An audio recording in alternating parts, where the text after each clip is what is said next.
English for class 1 and 2, यानी एक 1 class 1 और 2 दोनों की बुनियाद इंग्लिश में कैसे बनती है, कैसे मजबूत होती है। सबसे पहले हम स्टार्ट करेंगे नाउन से। नाउन हमारे पास है नाउन। नाउन किसी जगह के नाम, किसी शख्स के नाम, किसी चीज के नाम को कहा जाता है। सबसे पहले हम नाउन से स्टार्ट करेंगे। नाउन में कौन कौन सी चीजें आती है? अहमद, किसी भी बच्चे का नाम, किसी भी आदमी का नाम, किसी भी लड़की का नाम। सबा, उसके बाद हमारे पास आता है अली। ठीक है, अली की नाम कर देते हैं। ये हमारे पास नाउन है। क्या है हमारे पास नाउन? इस्लामाबाद, चेयर, ये चीजें हमारे पास नाउन में आती है। नाउन में अब इनको हम जुमले में इस्तेमाल कैसे करेंगे?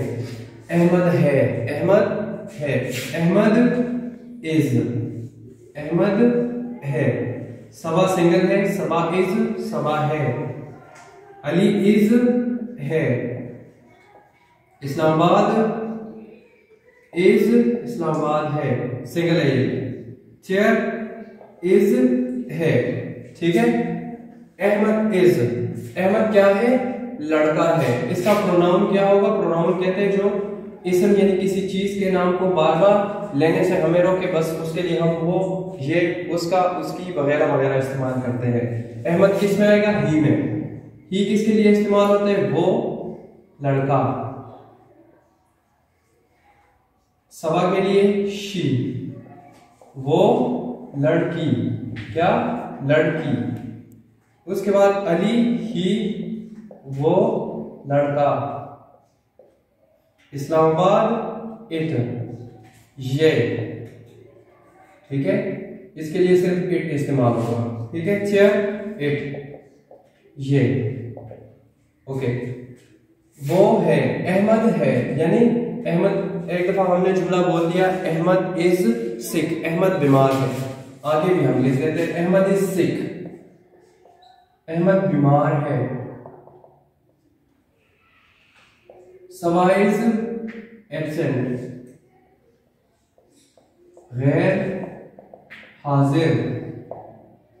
एब्सेंट गैर हाजिर को कहते हैं। Ali, Ali is going,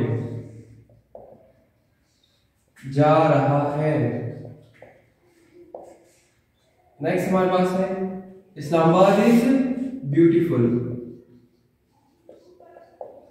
beautiful कहते हैं खूबसूरत को, और वाकई इस्लामाबाद बहुत खूबसूरत है। चेयर इज ब्रोकन, टूटी हुई है।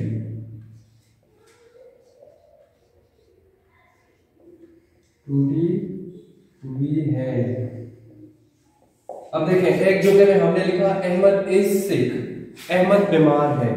अब अगले जुमले में ये नहीं कहेंगे कि अहमद कहीं गया हुआ था, अहमद वेंट। हम ये कहेंगे ही वेंट, वो चला गया। अहमद इज सिक, अहमद बीमार था। अहमद वेंट, अहमद चला गया। ठीक है, सबा इज एब्सेंट, सबा गैर हाजिर है, because she is absent. Pronoun किसे कहते हैं? यानी नाम की जगह जो हम वो और ये इस्तेमाल करते हैं, तो ये बातें किसमें आती हैं? प्रोनाउन में। किसमें? प्रोनाउंस में।